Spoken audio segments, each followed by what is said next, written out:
the judges ready? Mr. Popper was always dreaming of faraway countries. But he had never been out of Stillwater. He had never hunted tigers in India. Or climbed the peaks of the Himalayas. Or dived for pearls in the South Seas. Above all, he had never seen the poles. How he wished he might have joined one of those great polar expeditions. Hello, we are the senior high Choric speaking team from Cornerstone Family Schools in Topeka, Kansas. And today it would be our pleasure to present to you Mr. Popper's Penguins by Richard and Florence Atwater. One September evening, Mr. Popper hastily turned on the radio. This is the night the Drake Antarctic Expedition is going to start broadcasting. That's nothing, said Mrs. Popper. Just a lot of old men at the bottom of the world saying, "Hello, Mama, hello, Papa." Shh, commanded Mr. Popper, laying his ear close to the radio. This is Admiral Drake speaking. Hello, Mama. Hello, Papa. Hello, Mr. Popper. Goodness gracious, did he say Papa or Popper? Hello, Mr. Popper. Thanks for your nice letter about our last expedition. Watch for a surprise answer. A surprise? A surprise! A surprise! The next afternoon, the bell rang. Ding dong. At the door was a huge wooden box covered all over with markings. Unpack at once, said one. Keep cool, said another. And the box was punched here and there with holes. Mr. Popper lost no time in removing the outer boards. He found a layer of dry ice. And then, his heart stood still. Surely he had heard that sound before. His hands were trembling so that he could scarcely lift off the lid. It was a penguin! Mr. Popper was speechless with delight. The penguin was not speechless. And jumped out of the box, examining the house. Papa, what is it? It's a South Pole penguin sent to me by Admiral Drake. We'll call him Captain Cook. Well, I never. Captain Cook marched to the kitchen. He looked pleadingly at the refrigerator. When opened, he squatted under the ice cube coils. Mr. Popper turned the control switch to its coldest setting. Tomorrow, I will send for someone to bore some holes in the door for air. The next day, as the serviceman was finishing up, Captain Cook began to pet him curiously. There was a sudden shower of flying tools, a violent slamming of the door, and the serviceman was gone. Moments later, there was a policeman at the door. Ding dong. Is that thing yours? Yes, it is. Well, what is it? A giant parrot? It's a penguin. He's our pet. Oh, well, from the way that fellow with the tool bag yelled, I'd have thought there was a lion loose in here. I tell you what, you call up City Hall and ask what the ordinances for penguins are. Have a good day, Popper. Mr. Popper found it was not so easy to find out if he needed a license for his pet. Is he an army captain, a police captain, or a navy captain? He's a penguin. Will you repeat that, please? Penguin. Penguin. You mean Captain Cook's first name is Benjamin? Not Benjamin. Penguin. He's a bird. You mean Captain Cook wishes a license to shoot birds? I will transfer you to the Bureau of Lakes, Rivers, Ponds, and Streams. Hello, this is the Automobile License Bureau. What is your license number? Mrs. Popper hung up and took Captain Cook for a walk. Their neighbor stared in astonishment when she saw Mr. Popper with Captain Cook. Heavens have mercy, what is that? It's an Antarctic penguin. An anteater, is it? Get it away from me at once. Mr. Popper took Captain Cook and amid the cries of Made his way back home. The next day, Captain Cook sat sulking. It was soon clear that something serious was ailing Captain Cook. Mr. Popper wrote a letter to Dr. Smith, the curator of the largest aquarium in the world. 2 days later, a reply came. We too have a penguin that is failing. Perhaps loneliness is what ails them. Therefore, I am shipping you our penguin. Maybe they'll get along better together. And that is how Greta came to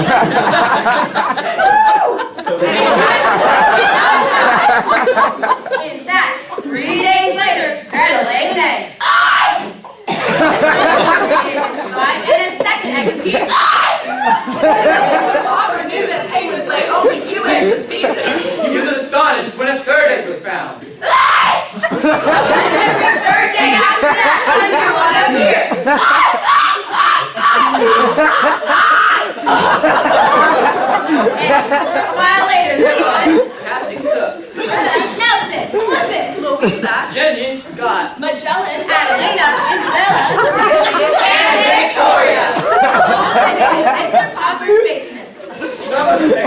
to climb the stairs. And turn around and toboggan down the steps again. Sometimes Nelson and Columbus got into a fight. And began to spar at each other with their flippers. The other penguins would crowd around and cheer them on. Mr. Popper flooded hard to the floor as an ice rink. Here the penguins often marched like a small army. Hut, 2, 3, 4. Hut, 2, 3, 4.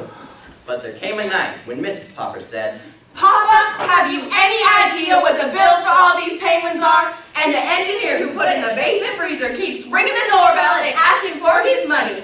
I have an idea. If there can be trained dogs and seals, why can't there be trained penguins? The next day, they moved the piano to the basement. What these penguins like to do most is march like an army, watch Nelson and Columbus fight, and toboggan down the steps. We'll build our act around those tricks. So Mrs. Popper picked out 3 different tunes to play on the piano. One for each different act. When they were supposed to march like soldiers, Mrs. Popper played. Bum, bum, bum, bum, ba-dum, bum, ba-dum. When Nelson and Columbus were to fight, Mrs. Popper played. Ba-da-da, da-da. And when they were supposed to climb a toboggan, Mrs. Popper would play. By the end of January, Mr. Popper was sure the penguins were ready to appear in any theater. The Poppers and their 12 trained penguins Met with Mr. Greenbaum, the owner of the Palace Theater. Meet Popper's Performing Penguins, direct from the South Pole. All right, our final number for tonight hasn't shown up. Let's see what you got. And he stepped out on stage. Ladies and gentlemen, due to unforeseen circumstances, the Marvel Marcos are unable to appear. Please welcome, in their place, Popper's Performing Penguins! Bum, bum, bum, bum, ba-dum, bum, ba-dum. The penguins began marching very nicely until Mrs. Popper stopped playing. The audience clapped vigorously. Wait! There's more! Ba-da-da, ba-da-da. The penguins formed a semicircle around Nelson and Columbus as they put on a wild sparring contest. Nelson punched Columbus in the stomach with his right flipper. Columbus tried to punch him back. The other penguins, looking on, applauded with their flippers. Mrs. Popper finished playing. And all the penguins turned and bowed to the audience.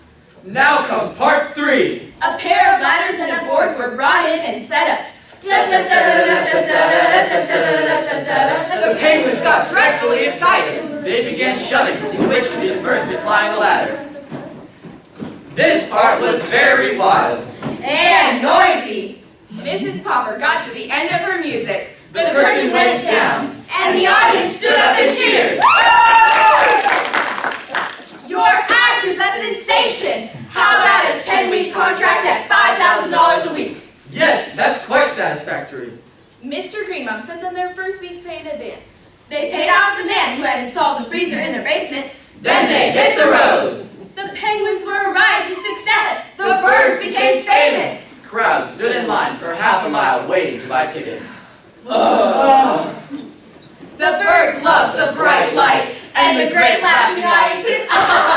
And all the traveling skirt skirt. And everybody got a check for $5,000. Yet the Poppers were far from rich. It was quite expensive to live in grand hotels. And to dine in fine restaurants. And to have huge cakes of ice brought up to cool the penguins. As the 10 weeks were nearly up, the penguins were growing irritable. Mr. Greenbaum asked the Poppers about signing a new contract. When a knock came at their door, A great bearded man in a splendid uniform held out his hand to Mr. Popper. Mr. Popper, I'm Admiral Drake. Admiral Drake! Yes, I've heard about the wonderful penguin act you've been putting on. You've had such remarkable success with them. Why not let me take them to the North Pole and to start a race of penguins there? Just then, another knock.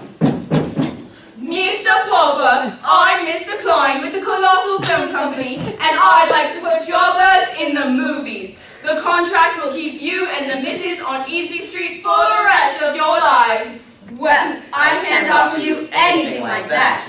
You say the men at the North Pole get lonely because there are no penguins? Very lonely. Mr. Popper was silent for a moment.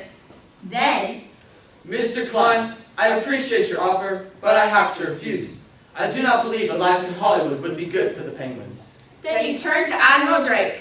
They've been happy with me, but with the warmer weather, I've been worried about them. I want to do what is best for them. They belong in a cold climate. The next day, the great sailing ship of Admiral Drake was ready for its long trip north. The sailors took great delight in watching the penguins explore the ship. This should be a lively trip. Mr. Popper turned to Admiral Drake. Goodbye. Goodbye. Why? Aren't you coming with us? Me? Go to the North Pole? Of course. You're the keeper of the penguins, aren't you? Mama, I'm going too! I'm going to the North Pole! Mama, you don't mind if I'm gone a bit, do you? I'll miss you very much, but you should go. Goodbye and good luck. The penguins scuttled up and stood beside the Admiral and Mr. Popper. As the great ship moved slowly towards the sea. Arr, arr,